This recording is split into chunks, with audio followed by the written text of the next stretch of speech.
This is Looney Tunes, the Psycho Assassin. Dogs is mainly, you know, they cool as long as you don't with them or irritate them. Once you irritate them, they react, you know, and that's how we are, you know. We cool and all, but, you know, once something pop, everybody... With their love for dogs apparent, Daz and Kurupt, collectively known as the Dog Pound, are most known in the rap world for their appearances on hit records by their mentors, Dr. Dre and Snoop Doggy Dogg. But now they say it's their turn to shine. What is it about this record that's going to sound different than anything else that's out there? It's hard, it's real, and it's coming from us too, which they didn't heard so much beforehand. With the Chronic and Doggy Styles and the Butter Rim and Murder Was the Case. Now we got our thing, you know what I mean? And our thing is the DPG thing. I was raised in the church. Now what it possessed me to do this that I do to put you in the dirt? I give some about a nigga on the streets. I'm running 94 when I done ran 93. I like no hurt for the murders I committed in my homie broke convertible and not a so soft dick. Is it similar to Snoop's stuff? No, they got their own style. Dog Pound, like real street, but still got some club beats where people can party to. All we do is smoke weed and get paid and kick that real gangster shit. Smoking marijuana is only one of a few controversial subjects you'll find on the Dog Pound's album Dog Food.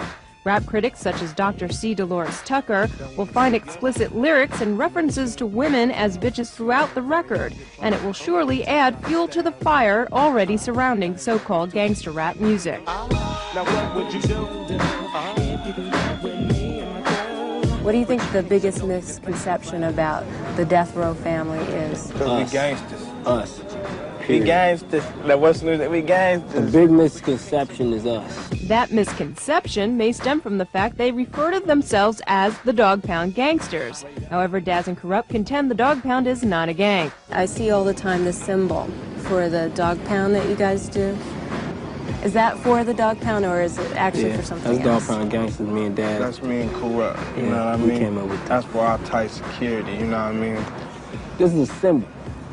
Everybody got a symbol. Somebody could be way over there. The President of the United States throw up got a this, symbol. you know that's the homie. You know? That's the homie right there. We could tell through sight and all, through the way he throw it up. Not just throwing it up, but the way.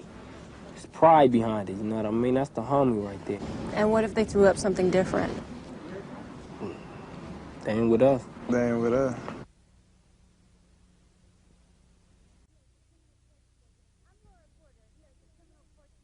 I'm Laura Porter here at the Criminal Courts Building in Los Angeles, where we are nearing the end of an interesting week in the Snoop Doggy Dogg murder trial. Although the prosecution had the opportunity to present the first witnesses in the case, it is the defense who scored the points. Through vigorous cross-examination, the defense was able to make these witnesses appear to be less than reliable. The judge of all judges would judge this. As the trial has gotten underway, a sharply dressed Snoop has been attending court every day with the support of family and friends to face the charge of first-degree murder. How has Snoop been taking what's happening so far in court this week? Taking like a champ, really. Both of them, really, me, him, and his mom. He's holding up real well. The family of 20-year-old Philip Waldemarian, the man who was shot and killed in this case, has also been attending the trial every day. On Tuesday, members of the Waldemarian family suddenly left the courtroom when autopsy photos of their son were shown. On Monday and Tuesday, both the prosecution and the defense gave opening statements to the jury. The prosecution contends that Snoop and his bodyguard, McKinley Lee, sought out Waldemarian to settle a score. The defense claims that it was Waldemarian, a gang member, who initiated the confrontation. Philip was truly a victim in this case, and that any self-defense claims belong to him. A racially diverse jury, equally divided among blacks, whites, men, and women, will decide this case. However, the question arises whether Snoop will be judged by a jury of his peers when none of the jury appears to be under the age of 30. When you talk about picking a jury of peers, you're talking about a whole bunch of sub-issues. You're talking about peers by way of ethnicity. You're talking about peers by way of age. You're talking about peers by way of economic strata. You're talking about peers by way of sociological makeup, geographical differences. I don't think one can ever really expect to have a jury of their peers on all of those levels. I think we're very fortunate to have picked what I think will be a very fine jury. They all seem to be unbiased and unprejudiced, and I think will give the defendants a fair trial. While Snoop faces a possible life sentence and has been placed under house arrest for the duration of this trial, he has had some time to work on his music. He even recently recorded a record with fellow rapper Kurupt called America's Two Most Wanted.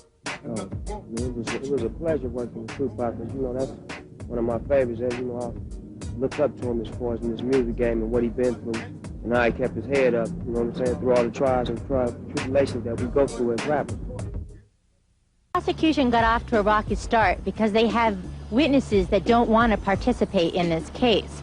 So what they're doing is they're calling in witnesses who don't want to be there to get on the stand and to say things that they don't want to say. And so it's been very difficult. However, this does not mean that they're not going to be able to get a conviction, because many times when witnesses change their stories, the jury can sense that they're changing their stories for some other reason and that the real truth is what they originally said. What you want to do is to try to show that there's a good reason why the witness is changing their testimony, and once you can do that, then you can kind of pave the way to make it smoother for the jury to understand and to consider it as a reliable evidence. However, things seemed to change for the prosecution on Thursday when they called to the stand one of the key witnesses in this case. The prosecution got back on track because they brought in one of their main witnesses, Jason London, and he was a good friend of Phillips and was there at the shooting and is able to say that this was a deliberate shooting. It is not self-defense. He began to cry on the stand, and it got quite emotional when talking about the loss of his friend. And the Waldemarian family, who is attending court every day, also began to cry, and certainly the jurors noticed this. We are grateful to all the witnesses who came forward. We realize this is not easy. They are risking their lives. They are dealing with very dangerous people, extremely dangerous people. This must be very brave and principled souls to come and testify. This is a case of self-defense. This is a case of somebody drawing a gun on some people in a Jeep, including Snoop and his bodyguard, doing what he had to do to protect Snoop's life. While Snoop has been instructed by his attorneys not to discuss this case, he does talk about his music career. Last week, Snoop told us about working with fellow rapper Tupac Shakur, who is now out of jail appealing a sex abuse conviction. This week, Tupac made an appearance in the courthouse and sat in for part of Snoop's trial. That's my homeboy and a friend and a business partner, so, you know, he just supported me all the way around the same way I supported him.